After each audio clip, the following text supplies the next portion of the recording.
Bonjour à tous. Bonjour à tous. Donc ça y est, on a repris la route pour une petite virée au Pays Basque.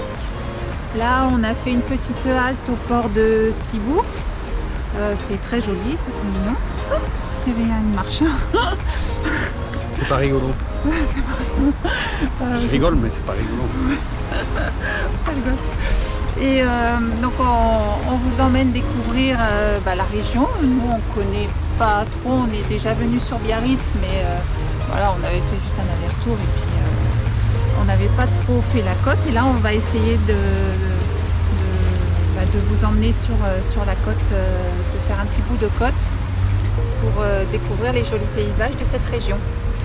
Donc actuellement on rayonne sur le sud-ouest parce qu'on a encore quelques obligations jusqu'à la fin octobre. Et à la fin octobre, donc ça sera vraiment le départ pour, alors suivant la situation sanitaire, ou l'Afrique ou les pays baltes. Donc on verra suivant et on vous tiendra au courant. Allez, on vous emmène avec nous.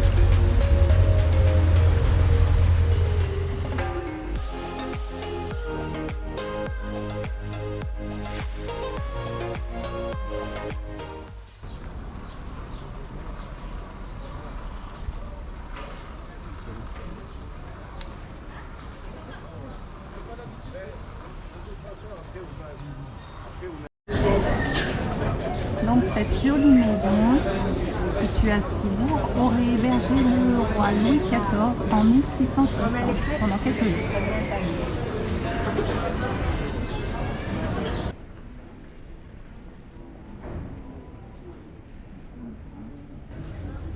Donc voilà pour la petite histoire là. Louis, la petite histoire entre l'église et la maison. Alors la maison, il y a vécu qu'un mois, visiblement au mois de mai.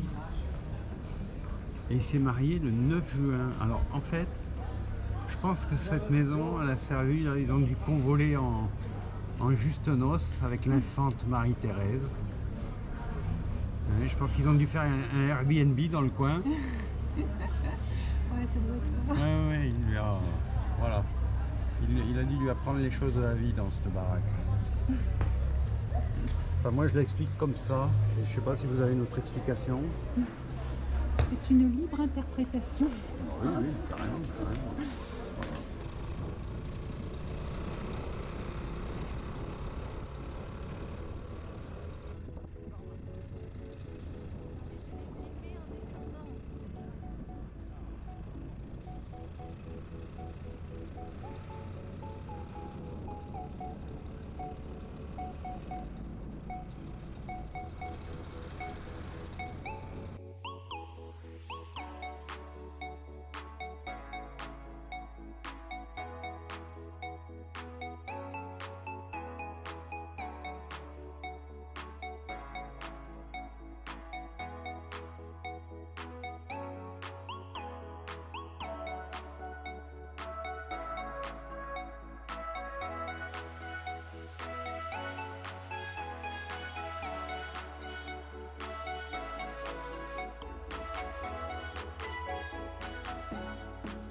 Allez, on commence par une petite devinette.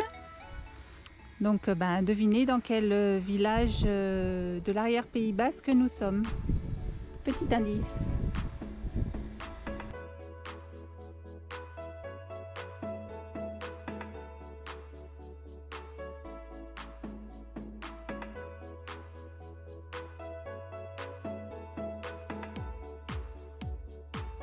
Encore une jolie petite église Ils ont vraiment un style bien caractéristique au Pays Basque. Elles sont vraiment très très jolies.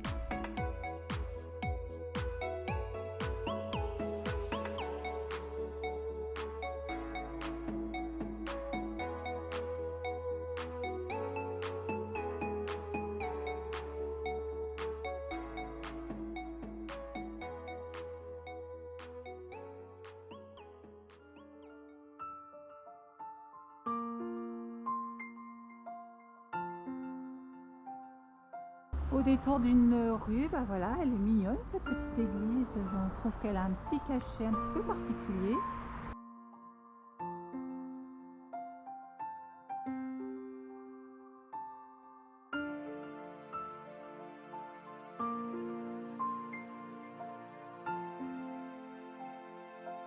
Ce matin, on se dirige vers le petit village d'Enoa qui se situe proche de la frontière espagnole.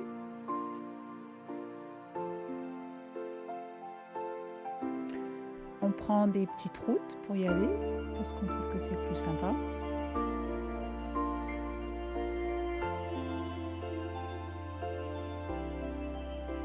Et ça nous permet de vous faire partager de jolis paysages.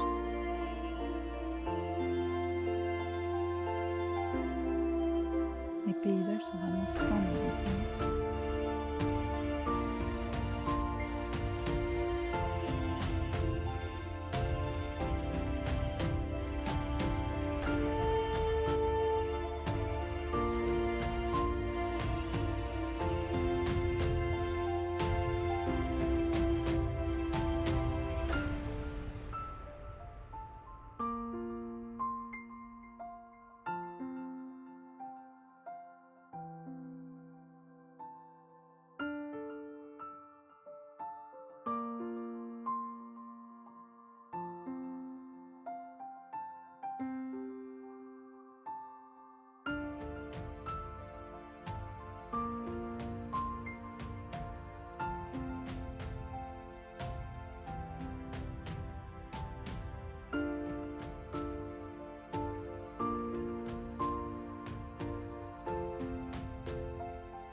Nous voici arrivés dans la rue principale d'Enoa, bordée de ces jolies maisons typiquement basques. Enoa a été construit au XIIIe siècle par des moines et elle est située sur le chemin de Saint-Jacques-de-Compostelle. Ça doit être des potes à Pise qui ont construit cette baraque parce que le niveau là, ils l'avaient oublié, je sais pas où. Ah, là, on a trouvé une petite tiny house, basque. Comment tu dis? Tiny house? Tiny house. Tiny house Tiny house. basque. Mais elle est toute mignonne. On dirait une maison de poupée.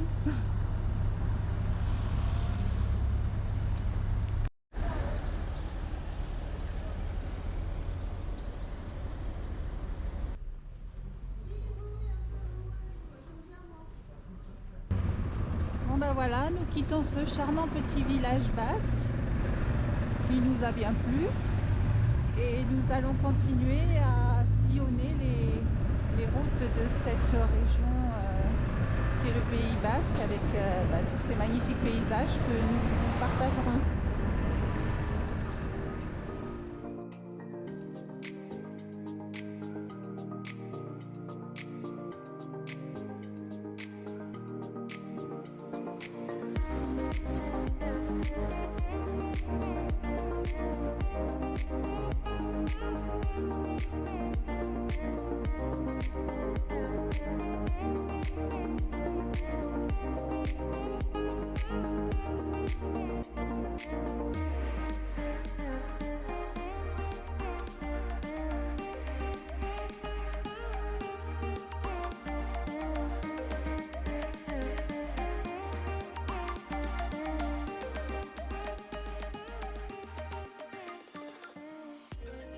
Nous avons fait une petite pause dans le village de Sar, une petite pause fraîcheur, voilà, sur ce joli petit cours d'eau, avec ce petit pont en pierre magnifique. C'était la petite pause fraîcheur du jour.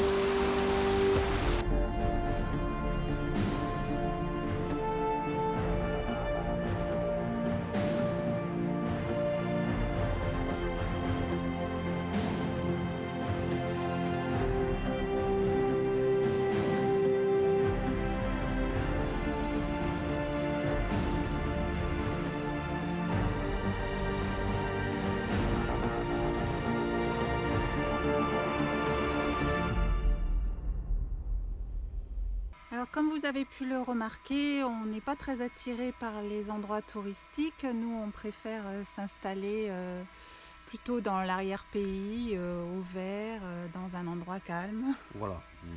Nous, les plages bondées, tous ces endroits archi connus qui dégueulent de touristes, c'est pas du tout notre truc. Bon. Donc on va vous faire découvrir des petits endroits peu ou pas connus. Hein. Nous, ça va être notre. Je pense que ça va être notre marque de fabrique entre guillemets tout au long de nos périples, des virées d'Hector. Voilà, ouais. Donc comme vous avez pu le voir, on a trouvé un spot vraiment chouette dans les environs du Staritz. On était pratiquement seul au monde avec une vue magnifique sur les Pyrénées. On s'est vraiment éclaté aussi là-bas. Avec des beaux levers de soleil, coucher de soleil, on s'est régalé. Donc dès notre arrivée dans le Pays Basque, ce qui a attiré notre attention, ce sont vraiment les constructions typiques d'ici, avec leurs façades blanches et leurs volets colorés de rouge, bordeaux, voire vert. C'est vraiment une architecture spécifique du Pays Basque. Donc celle-ci, par exemple, date de, je crois qu'elle a été construite dans les environs de 1600. Voilà. Un très joli petit village. On se trouve à Jatsu, là. Oui, c'est ça, Jatsu. On en a tellement fait des villages que... Donc ce petit village a su garder son authenticité, comme les autres villages qu'on a explorés, donc Enoa, Espelette, enfin voilà, tous ces petits villages basques typiques. Ils ont vraiment su nous charmer, quoi. C'est vraiment ce qui a attiré notre attention dans cet environnement. Donc maintenant, la suite du programme, c'est de vous emmener un peu plus dans les terres pour vous faire découvrir des paysages de plus en plus montagneux et sauvages.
là, nous avons Sophie qui fait ses premiers tours de roue avec Hector. Autant vous dire qu'elle est autant moins qu'elle, on n'est pas fiers. Hein. On s'habitue au camion. Vos impressions? Stressant. Ouais.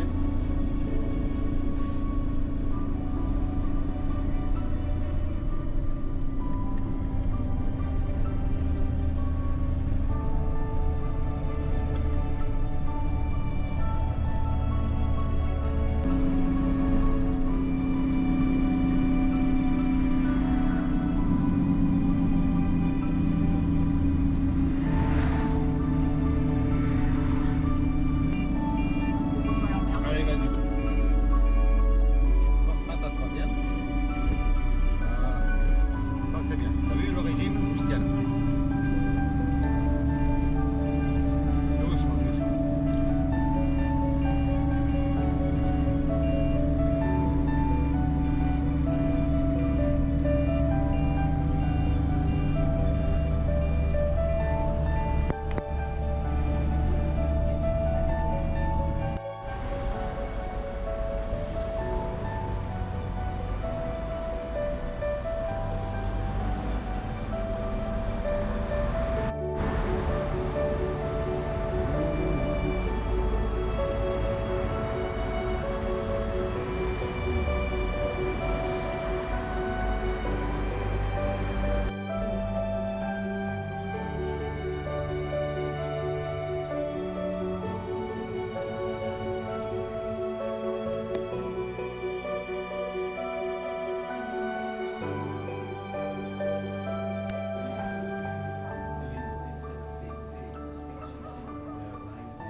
Donc nous voilà arrivés à Saint-Jean-Pied-de-Port. C'est un joli petit village médiéval qui a gardé vraiment tout son cachet. Là on vient de passer la 4e porte. Il y a 4 portes qui entourent ce village et avec son cours d'eau qui passe au milieu. Donc là vous pouvez voir de très belles truites, au moins 50 cm dans ce joli cours d'eau. Donc c'est la Nive qui traverse Saint-Jean-Pied-de-Port. Enfin vraiment c'est un village typique du Moyen-Âge de la région.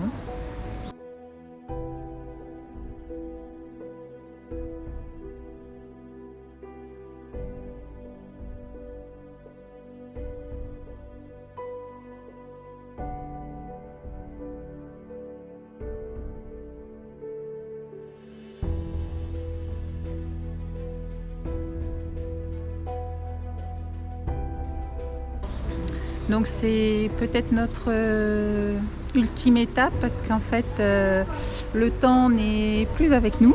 Le soleil a décidé de quitter le coin et là il prévoit des orages pour 3 jours. Donc, et comme on doit être rentré dans 3 jours, on va prendre le chemin tranquillement du retour pour rentrer à nos pénates. Donc on espère que cette petite virée d'Hector au Pays Basque vous aura plu autant qu'à nous. Donc là, comme on vous le disait, ce seront les dernières images du Pays Basque puisque les orages arrivent là pour 3 jours. Donc ça va être compliqué de faire de belles images. Et on tenait aussi à remercier Philippe qui nous a fait découvrir quelques belles pépites dans le Pays Basque et grâce à qui on a pu vous offrir de belles images et de beaux panoramas.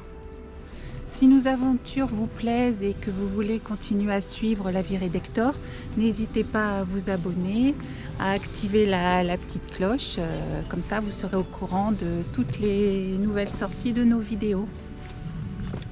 À bientôt. À bientôt.